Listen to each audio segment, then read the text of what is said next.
ございます。みそです。今日の動画は、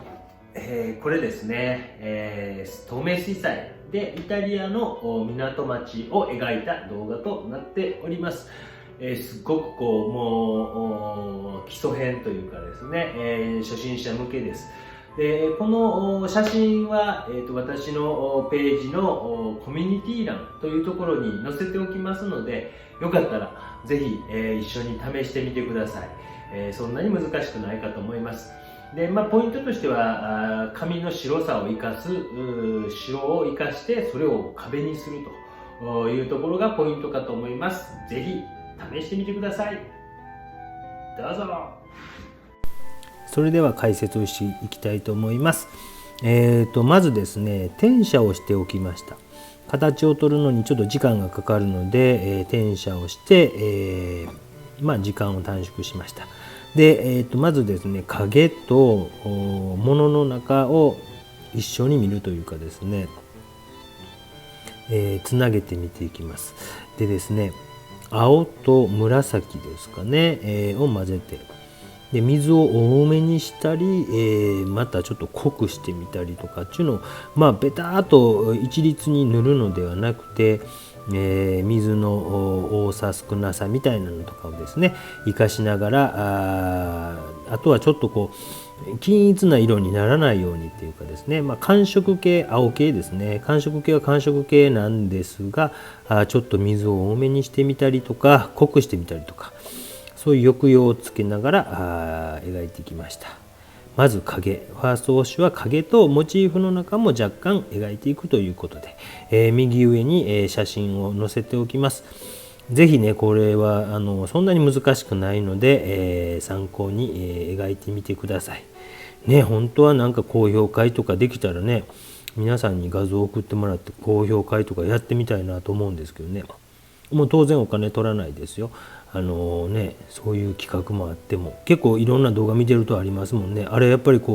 なんかお金とか取ってるんですかね。私なんか全然そんな本当にいらないので、ですね、公僕でございます。公務員ですからね、余った時間少しの時間があったら皆様がね、こういうご時世ですので楽しんでもらえるような動画などを作って、お見せしようと言うてるうちに、右斜め上から左下へ、もうね本当にヨーロッパの光ってね、すごくやっぱり湿度の問題でしょうね、湿度があまりないので、影がこのような青とか紫になる。でいくつか動画の中で同じような話してますけども、もうちょっと2021年になりましたので同じ話もまた増えてくるかもしれませんが、またねお許しください。雑談も本当にこの1年間近くですかね、もう飲み屋に行ってないのでですねなかなか増えないんですね、学生さんの面白い話一つでもあればと思うんですが、なかなかそういう機会もなかなかなくて、そして地面の石畳みたいなものも描いていっております。ですね、これ分かりやすいですね。影、がフューッと落ちてモチーフの中にも薄く色を入れておこうという。で水彩絵の具っていうのは私の経験上ですけども、これちょっと今ね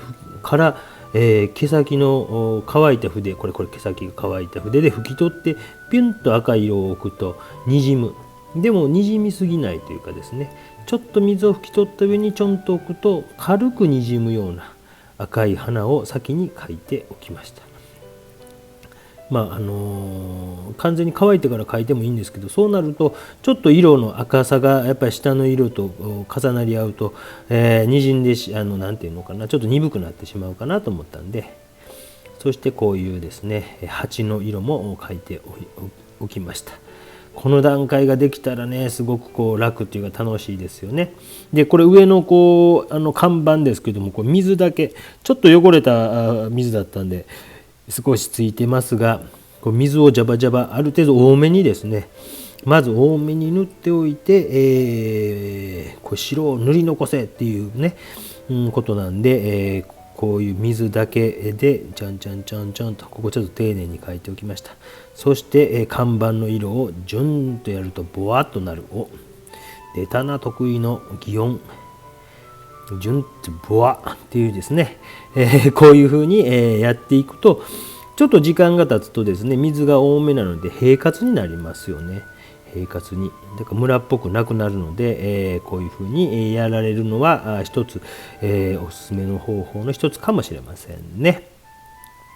で、ちょっと多すぎたなと思ったら拭き取ってあげてもいいと思いますが、ちょっと時間が経つと平滑に、ムラなくきれいになっていきますよということです。もう本当にすごく初歩的な初級編という感じですけども、 L 字空間の作り方、構図でいろんな構造を教えてほしいって言われるんですけども、ものすごく難しいんでね、一概に言えないんで、ここでも一つの構図のパターンとしてこの L 字空間、要は地面があって壁がある、すごくそれは難しくないです。一番簡単な部類かと思いますので、奥行きとかはなくですね、床面から壁っ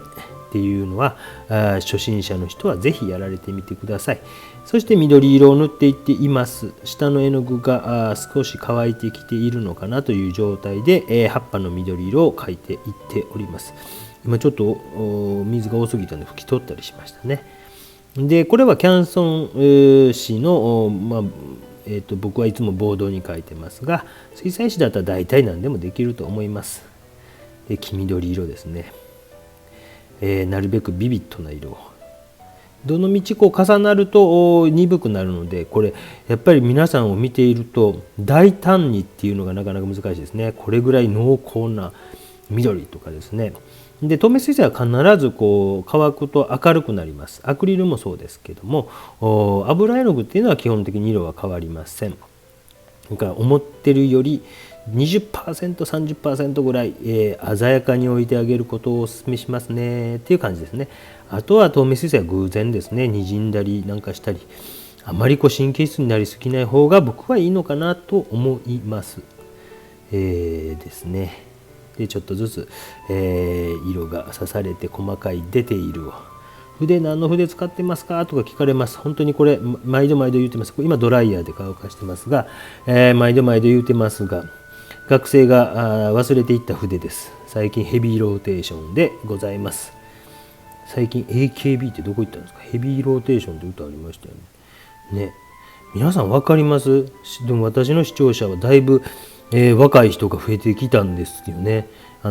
ずっともう 60% 近くが65歳以上だったのが、最近ちょっと若い人が増えてきたんです。でももうこの年になると分かりませんね。スノーマンとかね、雪男ですか。スノーマンとシックストーン、顔誰一人分かりません。これね、若い人は一人一人判別つくんですか？何の話してんやって話ですね。もう脱線はやめます。でちょっと壁のこの汚れなんか描いていきます。なんか汚れというか、いつもこういうのを描くときに考えるんですね。初めにこれはピンク色の壁やったんかな、そこに白塗ったんかな、多分これはそうやと思うんですけども、なんかそういうのを考えます。で、これ構図はだいたい右斜め上から左下にシューッと斜めの線があるから、意外と左側のこの線というのは大事なアクセントにはなっているんですね。だから画面を構成する上において、一律の一つのなんていうか動きだけじゃなくて、相反するような動きとかを画面の中に入れていくと、画面が引き締まるということは起きます。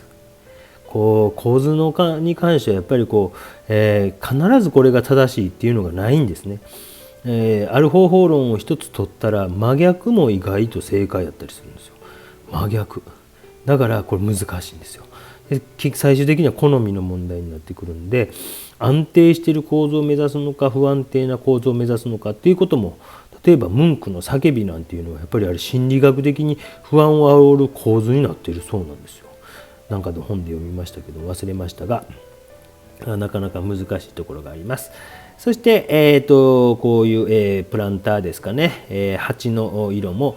影を置いておいてから塗る、影を置いておいてから塗る、ね、こういうところ難しいですね。だから一番初めの段階にまた戻って見てみてください。影とモチーフをダダダダダって塗ってます。そしてちょっと手前側にうっすら影があるので塗りました。ちょっと一番下を濃くしておこう。これはなかなかね、少し紫っぽいので濃くしておくと、マスキングテープ、僕はよくマスキングテープを貼ってますが、これは額縁効果といって外した後にそこに白い紙が出てきますよね。そうすると画面がググググッと引き締まるんでございますよ。でちょっとずつ出ているを描いていきまして、フィニッシュを迎えるわけでございます。パレットの左上に白いのがあるんですけども、ちょこちょこ僕ですねポスターカラーの白を使ったりします。ポスターカラーっていうのは不透明水彩ですね、ガッシュと呼ばれるようなもんですけども、組成と言いますけども、素材はアラビアゴムと炭酸カルシウム、ですので基本的には透明水彩と同じ組成ですので、例えば白だけはこういうのをほんの少しですけども最終的には使っていきます。葉っぱの中の明るい色とかそういったところに使ったりしていくわけでございます。ものすごく雑談が少なめでございます。今日は短い動画となっています。ちょこちょこ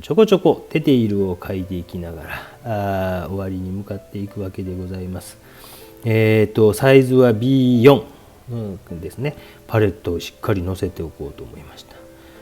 結構パレットまめにこの1時間半ぐらいで3回ぐらいは拭きましたもんね。やっぱりそういう服きれいにするという癖はつけておかれた方がいいのかなと私は思います。あまり混色しすぎない方がいいですよっていう本に書いてあったりすることもありますけども、僕はあんまり細かくは気にしないです。ただやっぱりすごくビビッドな色、鮮やかな色を置きたいときは一回パレットを全部きれいにすることがあります。これはより暗い色を描きながら最終的には描き込んでいっております。これも250円の筆ですよ。どこで拾ったか分かりません。アトリエとかを掃除している筆がポイと落ちてたらもう私のものになるよと学生に言うておりますね。案外使いやすかったりしますもんね。250円の筆で書いてある。描いて完成に向かっていきました。なかなか季節感のないですね、冬に登校してまさかこんな爽やかな夏のヨーロッパイタリアのですね、海辺の町の壁と花を描くという、季節感を全く無視した動画でございました。本日もご視聴ありがとうございました。ご自宅におられることも多いかと思いますが、ぜひね、これはコミュニティ欄というところに写真と作品を上げておきます。チャレンジしてください。見てくださいっていう人はなんかね、どうにかして、送ってきてください。高評会をやりたいなと思いますよ。作品がたまったらね。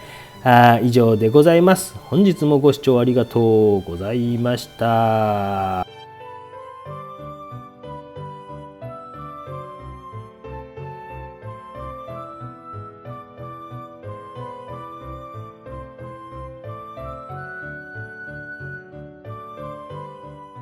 ご視聴ありがとうございました。